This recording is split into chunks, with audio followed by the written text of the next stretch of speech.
Welcome to Ducks and Pucks podcast. This is the first one that we'll be doing. This is your founder and host, Mike Walters, along with my co-host, Eddie Jones. We're going to talk about the recent moves with the Ducks. And first up, we're going to talk about Ryan Kesler. Eddie, what do you think as far as the Ducks getting this guy? This is the guy that we all anticipated and everybody was dying to get. The Ducks have him. And where do we go with Kesler?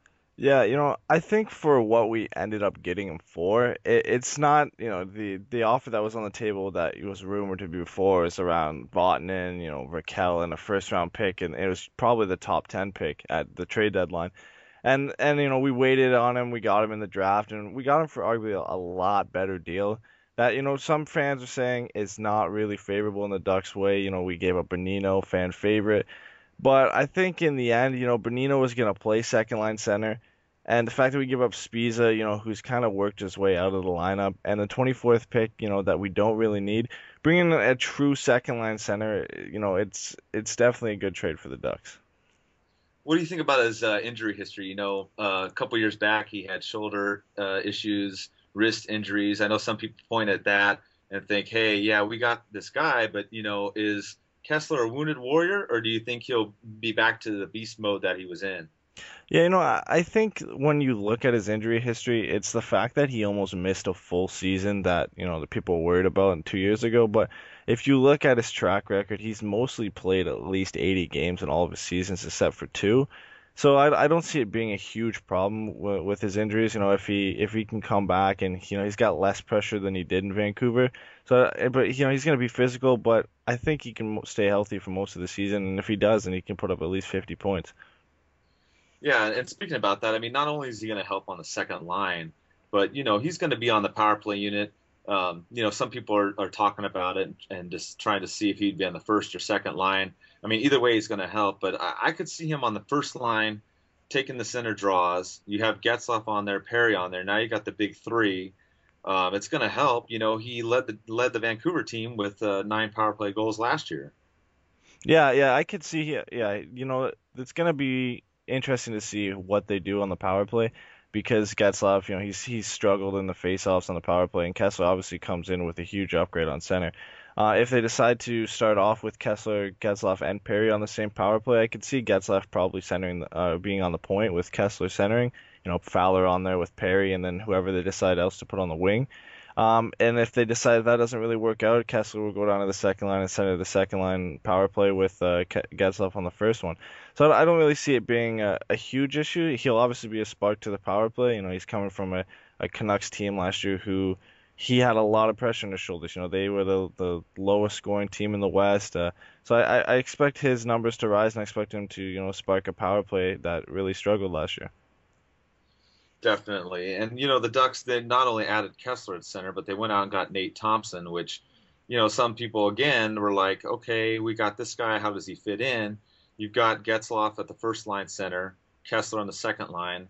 Now you've got Thompson. Where do you think he fits in? Third line center, fourth line center? I think he's really a true fourth line center. With Perreault going out and Bonino going out, he kind of comes in at a bad time, in the eyes of fans. It's not like anybody, was harsh to him coming in. It's just he comes in and two relatively fan favorite players go out. So, I think he gets in the Rob Niedermayer kind of role. He puts up 15, 25 points. He definitely helps the face-offs that we were dreadful with last year. So he's not going to come in. He's not going to be flashy, but he's going to get the little things done. He's going to be on the penalty kill. He's gonna add some grit, win those faceoffs, and he's gonna be a great addition.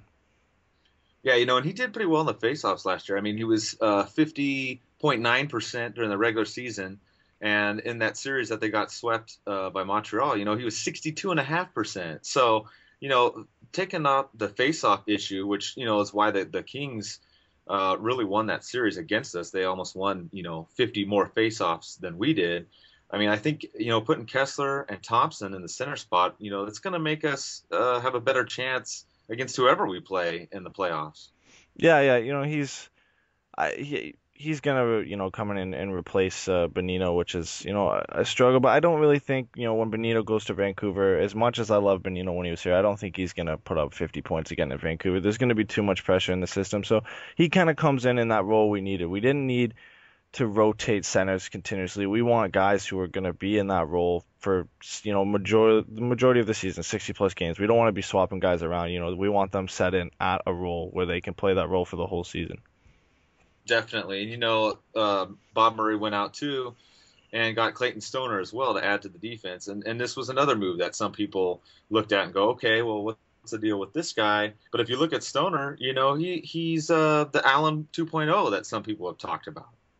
Yeah, he comes in, he brings that, that grit, and he's 4 years younger than Allen, so he's got a little more kick in him. He's not gonna be that guy who's gonna come in, he's gonna, put up 30 points. He's gonna contribute. He's gonna put in, 5, 10 points in the whole season, 15 if we're lucky. But that's not what he's in here for. He's in here to, bring some grit, knock some pucks loose, and he's been working on getting the puck up the ice and finding the pass too. So he's developing his game. He's gonna come in. He's gonna make a solid impact that, not many people notice, but it's gonna be a significant impact nonetheless.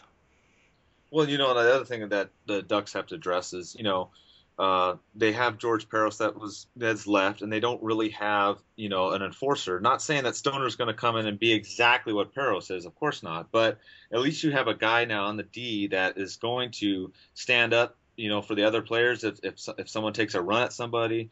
When the puck gets put in the corner, he's going to go in those nasty corners and scrums and get the puck out and try and stop, the other team's momentum and forecheck. Yeah, I really fell on Maroon's shoulders to do that last year. He was like the only guy, it's not that anybody else can fight. Getzlaf and Perry have shown they can fight, but those aren't the guys you want in the box for 5 minutes in a game. So Maroon showed that. Jackman, when he broke in the lineup, he did that. But it'll be nice to have two guys that are in the lineup that should be in the lineup for most of the season, being able to get out there and the other teams should notice when they're out there. Those are the type of guys you want when other teams notice that they're out there because they're big guys. You don't want to get on the wrong end of a hit from them. So he's definitely going to be a great addition to the Ducks. And it's a good point, like you said. Other players on the Ducks obviously can fight, but like you mentioned, we don't want Getzlaf getting in a fight like what happened in Dallas, where he gets knocked out for a game, because he gets in a couple scrums. Obviously, he didn't start him; he had to defend himself. But it's definitely going to take pressure and let the star players focus on scoring and passing and those things that they need to do. Yeah, exactly. Yeah. It's something we've needed, and I don't see him, coming in the top four.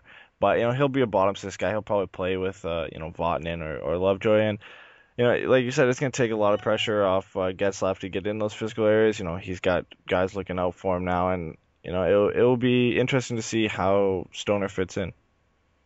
Definitely, and the recent signing of Danny Heatley at left wing position. Again, some people question this move by Murray, and I don't. I think it's a bargain deal. It's 1 year, $1 million.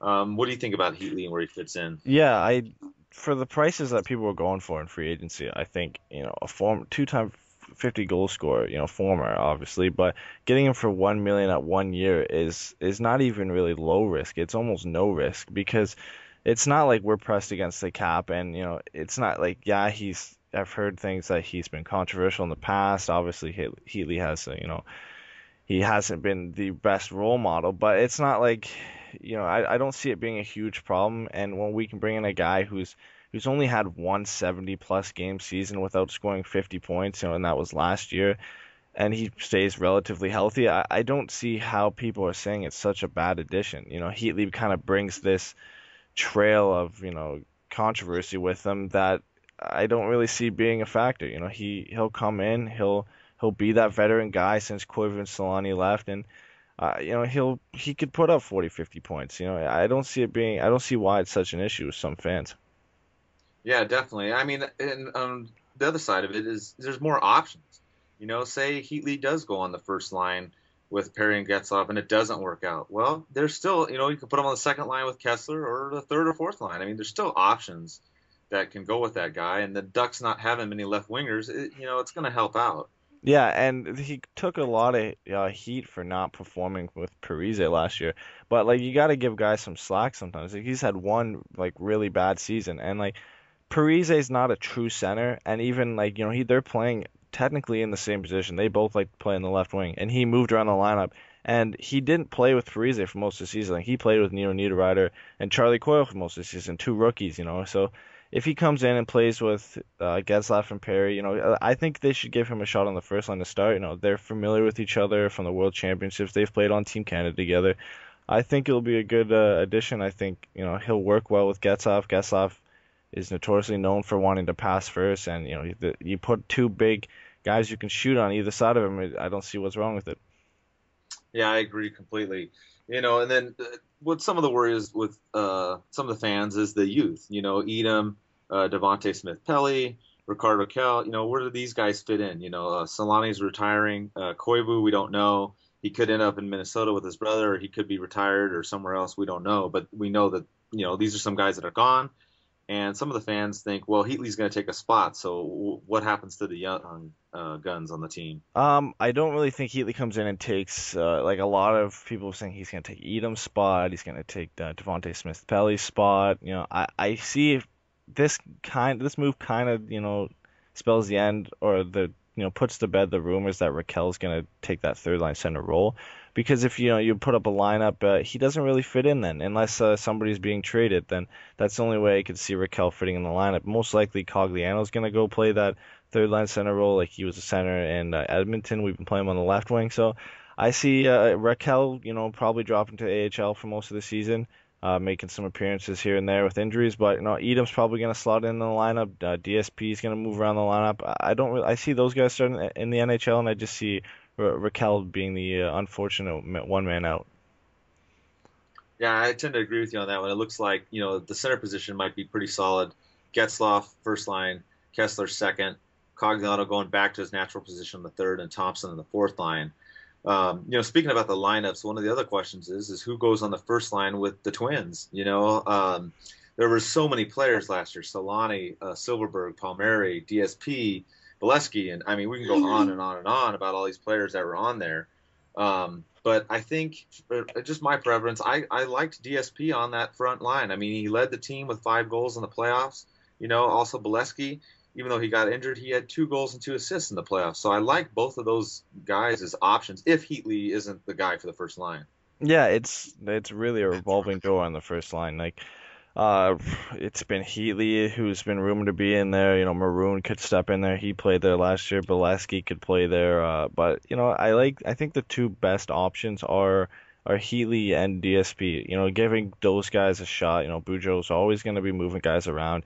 He's going to, you know, find the best fit for the first line. But yeah, I think DSP might be a good option. You know, he led Norfolk in goals last year. He had a great playoffs. You know, he's shown improvement in his offensive game. But you need that big guy who's going to crash the net.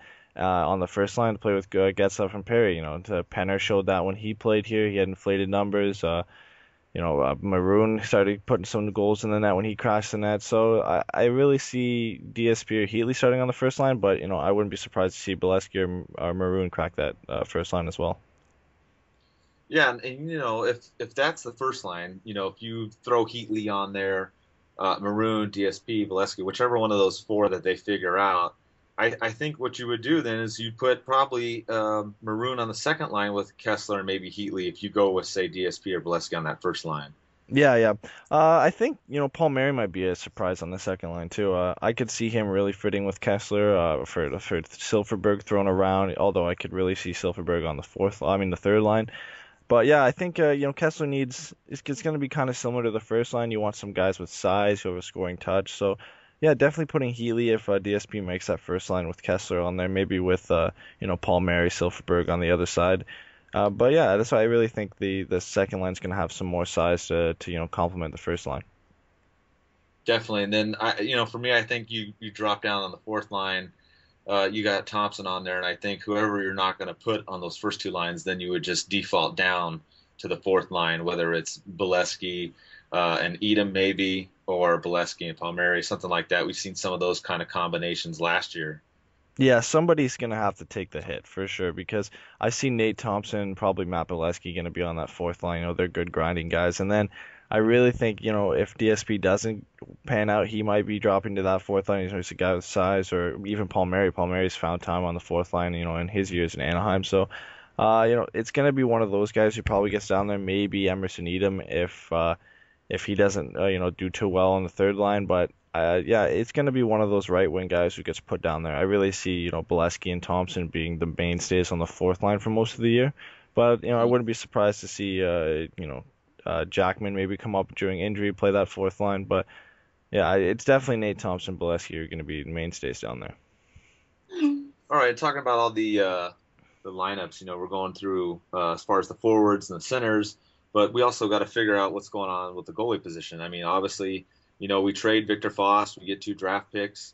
Hiller we let walk in the offseason, and so now we've got Gibson and Anderson, and the debate's going on. In our recent fan poll that we had on the blog, it looks like most people are going with Anderson. I don't really think either one is any better than the other. Me personally, I kind of he did better in the 7 games that he played. Granted, it was 7 games, and Anderson played 30 plus. But what are your thoughts on who starts? I really see Anderson and LaBarbera starting, and that's not to take anything away from John Gibson. It's just the fact that Anderson's on a one way, LaBarbera's on a one way, and Gibson's the only goal in a two way. So unless they start LaBarbera in the AHL to start the season and have Anderson and Gibson as the 1-2.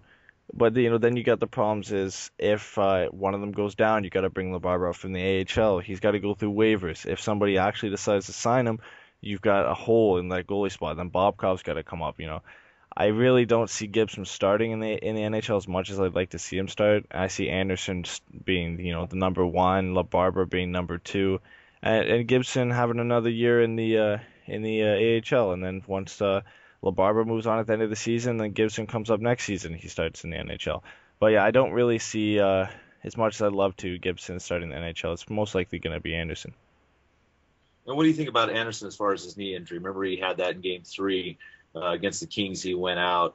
You think he'll be healthy and ready to go for next season? Yeah, I haven't really heard anything bad to comment on it. I really think he'll start. I haven't heard much news on it, so it's hard to comment on it. But I really see him being ready for next season, and I'm hoping he can put up the same numbers that he had last year in a full season.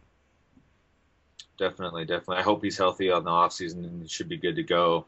Also, looking at the Ducks, let's look at the defense a little bit too. We've got Fowler looking to continue another great season. Last year he had 6 goals, 30 assists, 36 points. Is that something you see him continuing to do next year and moving forward? Yeah, I hope so. I've always been a fan of Cam Fowler since he came through the draft. He's had trouble living up to those high expectations from the draft. He was ranked as the third highest North American player in the draft. Only behind Tyler Seguin and Taylor Hall. So he put up really good numbers in his rookie year. He kind of slumped off, put up 29 points after that. He had 11 points in an injury or in the shortened season. He could put up 36 again last year. So I think he's just got to put some consistency in his game. Put up 35 points, 40 points every season, and he just got to start to develop his defense. He's gotten better in his own end, and if he can work on both ends of the game, he could become close to how Scott Niedermayer's impact was in Anaheim. Yeah, the only thing I see for him to work on is really just the defensive game. He's more of the puck possession guy, quarterback on the power play, good passer. Obviously 36 points. That's pretty decent. It's pretty good for a defenseman. But the only question to me, and I think this is probably, and Murray got a stoner type defenseman. Yeah, yeah, that's definitely why Stoner's coming in to take some of the defensive pressure off them because, Surrey was the guy we brought in to do that last year. He suffered with injuries. So Brian Allen came up and he did all right, but I think Stoner will come in and, he'll relieve a lot of that defensive pressure and it'll allow Cam Fowler to work on his defensive game a lot better. And it's hard to compare a defenseman, especially in Anaheim, to Scott Niedermayer. But I think, his numbers aren't that far off if he can put up 40 points a season. We don't need him to come in put up 70. I wouldn't be opposed to it if he did. But, if he can put up those consistent numbers, be good in his own end, he could be considered for Norris eventually. Yeah, definitely. I mean, he has gotten better and better each year. And speaking of the defense, the lineups, the kind of the way we talked about the offense, forwards, and whatnot on the defense. I kind of have the matchups as Beauchemin with Lindholm. I see Stoner and Botman probably paired up, and Fowler and Lovejoy, which would leave Allen on the outside. What are your thoughts on the defensive pairings? Yeah, I really think Allen gets moved. I wrote an article on how Allen should be traded because he's too good to be in that seventh role. And not to say that he's too good that he's good enough to break our lineup. I really think Stoner takes his permanent spot in the lineup. And Fistrick's always been that seven guy for us. He'll play in the minors, he'll come up and fill a role. So I think Allen, he might get moved in a package. He most likely will get moved for picks, low third round pick, fourth round pick from a team. And he's a captain for us. Hopefully, free up some more cap, sign the RFAs we still have left to sign. Yeah, I really don't see him being in Anaheim next season, or if he starts the season by the trade deadline. Yeah, you think that Murray's probably done with the free agency now, Oh yeah, but for sure. yeah, for sure. But I think that there could still be a trade on the horizon, like you said. If not, in July or August, maybe like you said, before the deadline. Because it seems like the Ducks, going through all the players we've talked about, they've improved, the winger spot, the center, goalie depth, a little bit on the defense, but that kind of seems to be the last area that we really need to, shore up is the defense. Yeah, a lot of people are looking for that Chris Pronger type of player we brought in, for the Stanley Cup run in '07. I don't really think that's available right now, especially unless we're willing to give up, a Raquel or a package some of the youth players we have. And a lot of people are going to be opposed to that. It has to be the right guy. I don't think it's a Mike Green type of player that we've been linked to. I think it's a true defensive guy who can chip in points, 20-point guy, and who's just really saying, when Josh Georges was rooming out there, I wouldn't have been opposed to Josh Georges coming over from Montreal, but he ended up going to Buffalo. It's just a guy like that, a Chris Pronger type of player. Chris Pronger is obviously an elite defenseman, but we need that top four kind of guy who can come in here. And then I guess if we get something like that, we have to move two guys out because obviously Allen's on his way out. I think a guy like Lovejoy would, or Vatanen might be a guys who would get the boot if we actually make a trade. And as much as I love those guys, if it would have to be the right player we would have to bring in. Definitely. I mean, we don't want to trade. If we do a trade of two players, we don't want to give up a young guy for just another, maybe top five or six defenseman. That would just be, silly. I mean, it would have to be, like you said, the right player, someone that would fit in the top four. Yeah, exactly. Yeah, speaking of the youth coming through, a lot of guys I'm interested to see starting the AHL this season, especially Nick Cardillis and William Karlsson. They'll be having full seasons this year after playing, in the NCAA for Cardillis and in the Swedish Elite League for William Karlsson. So I really want to see Nick Cardillis crack the roster this year. I hope he can kind of play a Raquel role in the fact that he comes in and plays 15, 20 games in case injury. I really like to see William Karlsson have a strong season in the AHL as well. And on that too, I'd like to see Richie. I mean, that guy, watching his YouTube highlights, he's a beast, and he's somebody that, he might not crack the lineup this year, but say Heatley doesn't work out, Richie comes up next year, maybe he plays with the Twins next year on the first line. Yeah, I really see him being the same kind of surprise Cam Fowler was, because a lot of people, including the coach at the time, they didn't really think he was going to crack the roster right away or the next season. He surprised everybody. He came in pretty quickly for what he worked on a lot of things, and it's not like Nick Ritchie has to work on a lot of things to be NHL ready. Like, he's got an NHL ready shot. His skating is really good. He's just got to take off some of the baby fat. We've heard that. Bob Murray came out and said that. He said he's got to take off the baby fat, shave off a few pounds, get his, body fat percentage down. And I think, I wouldn't be surprised if he started next season. He's going to go down to Peterborough. He's going to have a great season with Peterborough. And then, if he comes up and he can play on the first line next year with Getzlaf and Perry, that would be probably everybody's ideal situation. I don't know if it's going to happen, but that's why Heatley for 1 year is good in that situation, because they obviously are showing some confidence in how Richie will be ready for next season. Yeah, definitely. I mean, if you look at the farm system too, ESPN released a ranking, and the Ducks are third in the league in the farm system. So the next couple years, for sure, I would say, the next 5, even 10 years, the future is looking really, really good for the Ducks, because we've maintained, Murray's been smart about the money. We're about 12 million under the cap right now still. He's kept it that way, and at the same time, he hasn't really sacrificed any of the youth. We didn't sacrifice really anything in the Kessler trade when other names were mentioned, like Edom and DSP and other players of that nature. So I think that the youth that's coming up this season with the Maroons, the DSPs that are going to play is going to be exciting. But like you mentioned, the other players as well, Richie Kirtles and whatnot, are going to come up maybe at spurts this year, and then hopefully next season maybe permanently. Yeah, being ranked in third in that is something to be really proud of for the management, how well they've managed the Ducks in these past few years.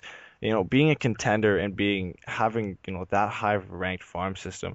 The teams surrounding us, other than Tampa Bay, are all teams who are currently getting first round top five draft picks. The Edmonton Oilers, Calgary Flames, Buffalo Sabres.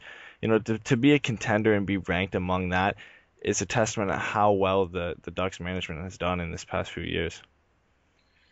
Speaking about being a contender too, ESPN came out with the poll for the West, putting us behind LA and Chicago. I mean, not a big surprise, obviously, with LA and Chicago being the two teams that squared off in the Western Conference Finals this year and last year.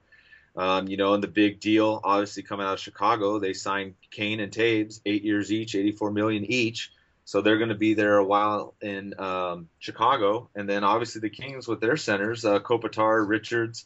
It's going to be a battle. How do you see the Ducks coming out amongst these three teams in the West? Yeah, I think with the announcement of those Kane and Taves deals at about 10 million plus per year, I think it shows how well how lucky we were to sign Getzlaf and Perry to those long-term deals so early, because it just looks like the contracts are going to start moving towards those 10 million a year deals for stars. So and then to just talk about the depth, I think we stack up pretty well now. We've picked up Kessler.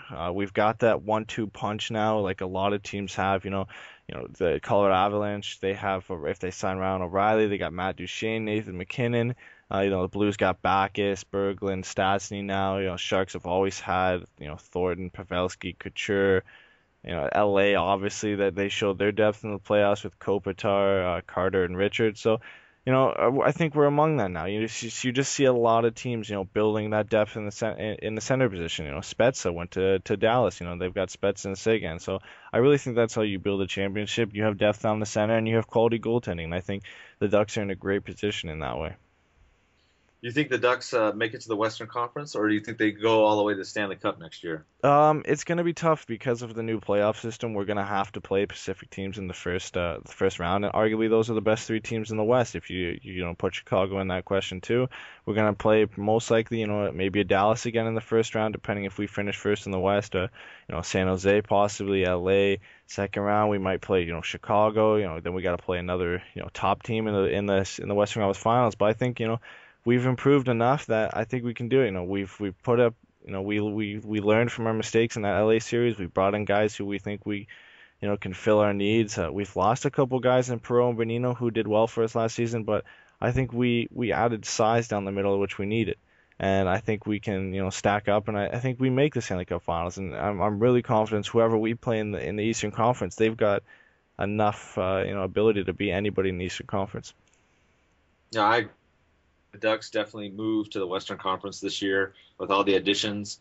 Even like we go back to that Kings series and we look at that first game, and I don't want to harp on injuries and whatnot, but Robida's out that face off in the final 30, 40 seconds of the game, and they put in that goal. You can say it's a lucky bounce or whatever it is with 7 seconds left, but if things changed in that game, if we had a healthy Robidas, or say we had a Kessler in that took the face off at that time, we probably.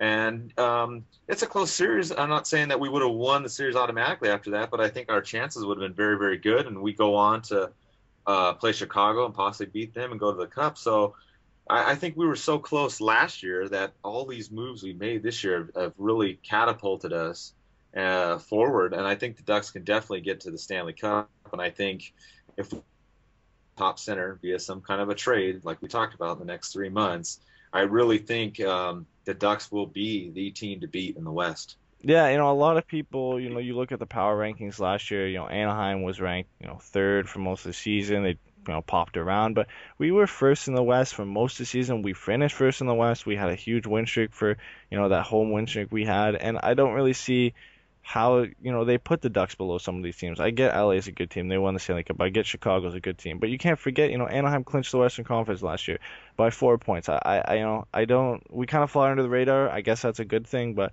we'll have to see next season. I really think Anaheim's going to have a really good chance of winning the Cup next year. Oh, definitely, definitely. Let's just to finish up here on our first podcast. We'll talk about some of the news around the NHL as well. Out of Nashville, we've got Mike Fisher that had an Achilles injury. It looks like he's going to be out at least 4 months.